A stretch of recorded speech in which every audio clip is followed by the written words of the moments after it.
நமக்காக எவ்வளவு தியாகத்தையும் தமது அன்பையும் காண்பித்திருக்கிறார் கண்மலையாகிய கிறிஸ்து. சிந்திப்போமா? சங்கீதம் 105:41. கண்மலையை திறந்தார், தண்ணீர்கள் புறப்பட்டு வறண்ட வேலைகளில் ஆராய் ஓடிற்று.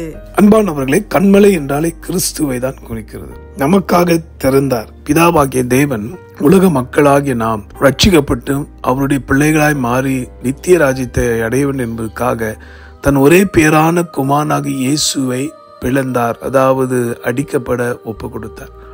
நம்முடைய பாவங்களுக்காய் மீறுதலுக்காய் கண்மலையாக கிறிஸ்து திறக்கப்பட்டார், உடைக்கப்பட்டார், கிழிக்கப்பட்டார். அதோடைய விளைவு தண்ணீர்கள் ஆராய் புறப்பட்டு ஓடிட்டேங்க வறண்ட வெளிகளில். மனுக்குலமானது ஒரு வறண்ட வெளிகளில் இருக்கிற ஒரு தன்மை, அதாவது ரட்சிப்பின் சந்தோஷம் இல்லை, மகிழ்ச்சி இல்லை, மறுவாழ்வு நிச்சயம் இல்லாம வாழ்ந்து கொண்டிருந்த மனுக்குலத்தம் ஆகிய நம்ம மேல அவருடைய ரட்சிப்பு கடந்து வந்தது. ஆம், இதைதான் இங்க வாசிக்கிறோம், ஆராய் ஓடிற்று. இன்றைக்கும் கூட இதை கேட்கிற அன்பர்களே, உங்களுக்காக எனக்காக சிலுவிலை தியாகம் செய்த கிறிஸ்து இயேசுவை நாம் இரட்சகராய் ஏற்றுக்கொண்டு அவருடைய வழிகளில் உண்மையா நடப்போம்.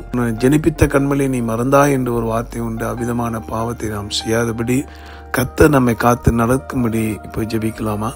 அன்புள்ள ஆண்டவரே, இந்த வார்த்தையின்படி என்னோட சேர்ந்து ஜெபிக்கிற யாவரையும் ரட்சிப்பீராக. ரட்சிக்கப்பட்டோம் என்று மகிழ்ச்சியோடு வாழ்ந்தாலும் கடைசி வரைக்கும் அவர்கள் பரவி செல்லுகிற ஆராய் மாற கர்த்தர் அருள் புரியும்.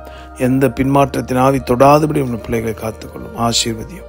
மீட்பர் மூலமாய் ஜெபிக்கிறோம் எங்கள் நல்ல பிதாவே, ஆமென். நம்மை இப்போது நிரப்புகிற இயேசுவின் பொற்பாதத்தில் உங்களுக்காக திருப்பில் நிற்கிற உங்கள் அன்பு சகோதரன் மணியையர். God bless you.